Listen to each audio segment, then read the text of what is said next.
I visited a town a few months ago. I only stopped in that town because my car was dying. The check engine light had been on for miles, my phone had no signal, and it was already getting dark. The GPS rerouted me onto a narrow two-lane road surrounded by trees so dense they swallowed the sky.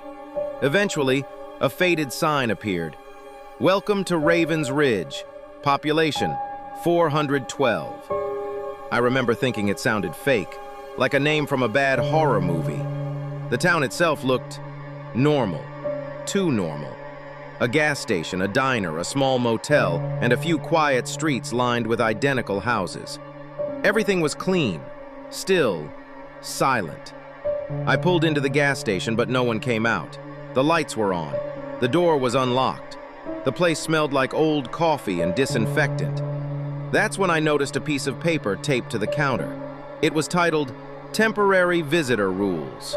I laughed at first. I honestly thought it was some weird joke, but then I started reading.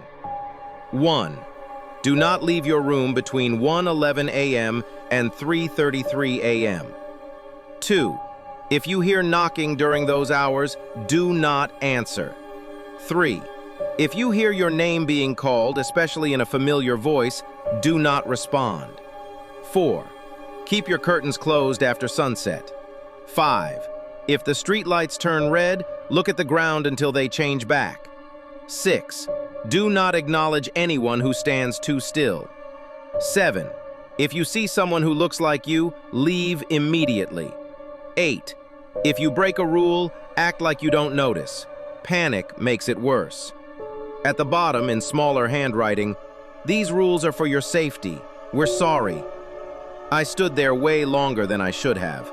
Eventually, a woman came out from the back room. She looked tired. Not old, just worn, like she hadn't slept properly in years. She glanced at the paper in my hand and sighed. "You're staying the night, aren't you?" "My car, I started. She nodded. "Motel's across the street, room 6, cash only." I asked her about the rules.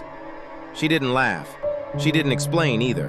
She just said, "Follow them exactly, and don't try to leave until morning." The motel was worse than I expected.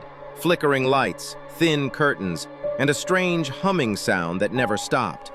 I locked the door, pushed a chair under the handle, and sat on the bed, trying to convince myself this was some kind of themed town joke. Around 12:40 a.m., I heard footsteps outside. Slow, careful, like someone pacing. At 1:11 a.m. exactly, the footsteps stopped. Then came the knocking. 3 soft taps. Not aggressive, almost polite. I froze. The knocking came again. Then a voice. My voice. "Hey, it's me. You can open the door." My heart slammed so hard I thought I might pass out. I clamped my hands over my mouth to keep from making a sound. The voice sighed on the other side. "I know you're in there." The handle turned slightly. Then everything went silent. I didn't sleep.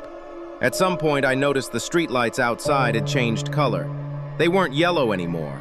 They were red. Deep, pulsing red. I remembered the rule and forced myself to stare at the floor. My legs were shaking so badly I had to sit down. That's when I heard footsteps again, this time inside the room. Slow, bare feet. I stared at the carpet fibers, terrified to look up. Something stopped inches in front of me. I could feel it there. Waiting, breathing, too quietly. Minutes passed, or hours, I don't know. Then suddenly the humming stopped. The footsteps retreated. The air felt lighter. When I finally dared to look up, the room was empty. The clock read 3:34 a.m. Morning came like nothing had happened. Birds chirped. Sunlight poured through the window.